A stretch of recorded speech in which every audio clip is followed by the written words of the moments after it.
여러분 안녕하십니까. 택스의 투시경 이택스 변호사입니다.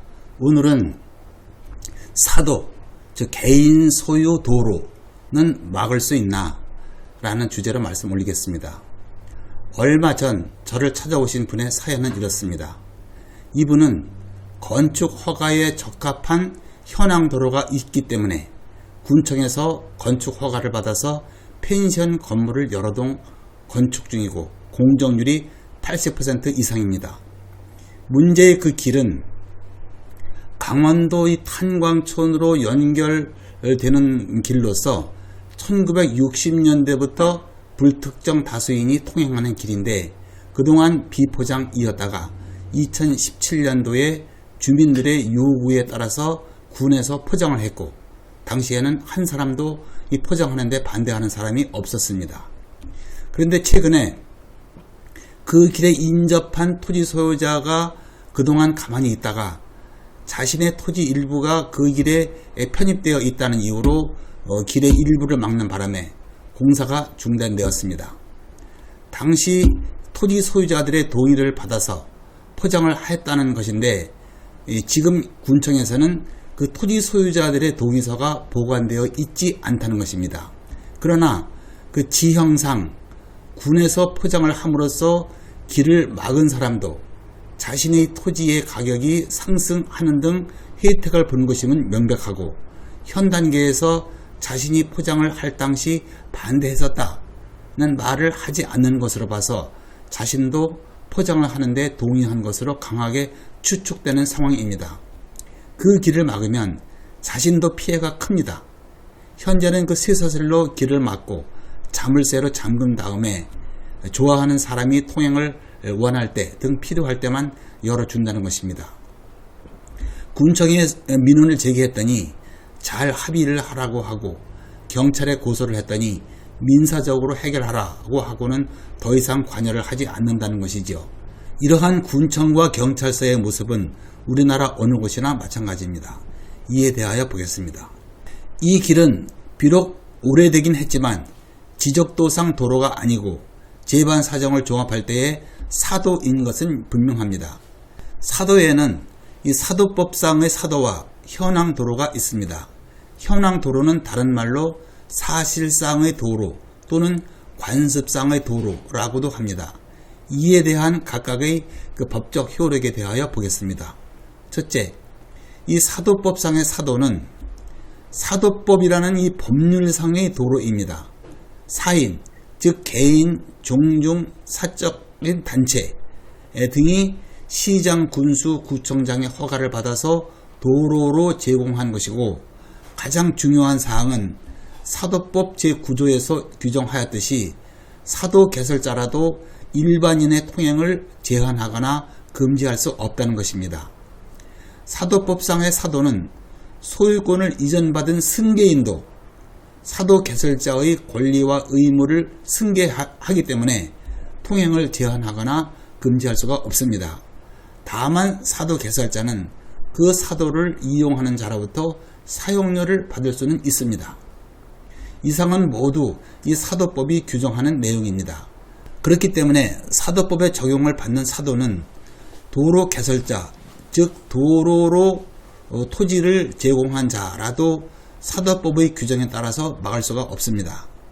군청에서도 마땅한 해결책을 제시하지 못하는 것으로 봐서 저를 찾아오신 분의 그 사도는 사도법상의 사도가 아닌 것으로 보입니다.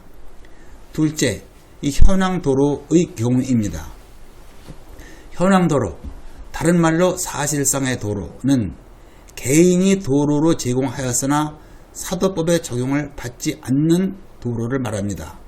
보통 현황도로는 대개 지목이 전, 답, 임야, 대지입니다. 우리가 흔히 말하는 새마을도로, 마을 안길, 뒷길, 농로 등은 거의 대부분 현황도로라고 보면 됩니다. 그런데 보통 건축 허가를 받기 위하여 적합한 규격의 도로를 개설하거나 도로 폭을 넓힌 경우에는 건축법 도로가 되는 경우가 많은데 건축법 도로가 되면 이 특수한 법적 효력이 있어서 막을 수가 없습니다.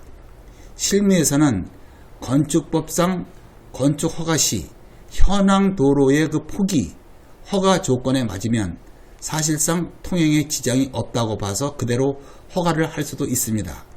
그렇다면 장기간 불특정 다수인이 통행해온 그 현황 도로를 자신의 토지가 일부 편입되어 있다고 해서 막을 수 있는지에 대하여 보겠습니다. 우선 그 길이 처음 생긴 시기가 1975년 이전이냐 아니냐를 따져볼 필요가 있습니다. 건축법상 도로는 최소 너비 4m 이상이어야 하는데 건축법이 75년 12월 31일 개정되면서 단순히 너비 4m의 도로로 사용되는 것만으로는 안되고, 이에 대하여 1. 도시계획법, 도로법, 사도법, 기타 관계 법령의 규정에 의하여 도로의 신설 또는 변경에 관한 고시가 되거나 2. 건축 허가 시 시장 군수구청장이 그 위치를 지정 공고하여야 한다는 요건이 부과되었습니다. 즉 현행 건축법에 의하면 너비 4m 이상의 도로가 있는 것만으로는 안되고, 거기에다가 법률이 고시하거나 시장 군수구청장이 도로로 지정 공고한 경우에 해당하여야 한다는 것이죠. 그런데 75년 12월 31일 건축법이 개정되기 이전에는 법률이 고시하거나 시장 군수구청장이 지정 공고를 하지 않았더라도 사실상 너비 4m의 도로이면 그 자체로 건축법 도로로 보았습니다. 그렇기 때문에 75년 12월 31일 이전에 다른 사람이라도 이 현황도로를 이용하여 건축을 한 사실이 있다면 이 현황도로는 건축법 도로가 돼서 막을 수가 없다고 해석이 됩니다. 다음으로 가장 중요한 것이 대법원의 입장은 어떠한가입니다. 대법원 2021-242154 판결 중 이 필요한 부분만 발췌하여 보겠습니다. 이 사건은 토지 소유자가 대놓고 지자체를 상대로 도로의 철거, 토지 인도 및 통행 금지를 법적으로 청구한 사건에 대한 판결입니다. 즉 대법원은 이렇습니다. 어떤 토지가 개설 경위를 불문하고 일반 공중의 통행에 공용되는 도로, 즉 공로가 되면 그 부지의 소유권 행사는 제약을 받게 되며, 이는 소유자가 수인하여야 하는 재산권의 사회적 제약에 해당한다.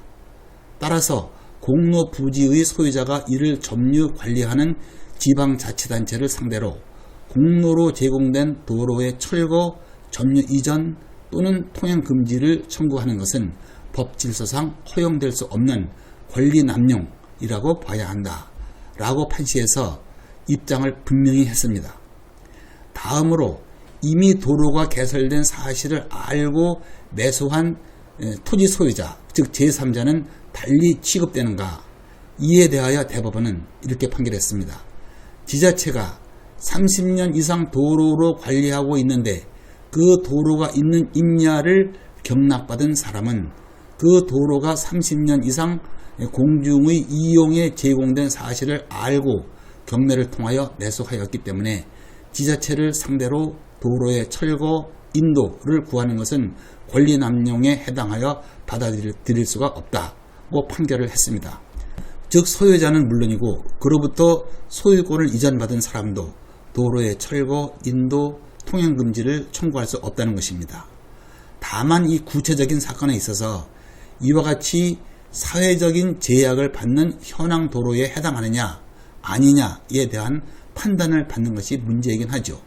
저를 찾아오신 분의 경우에는 그 도로를 막은 분의 행위는 법적으로 허용되기 어렵다고 보입니다. 끝까지 시청해 주셔서 감사합니다.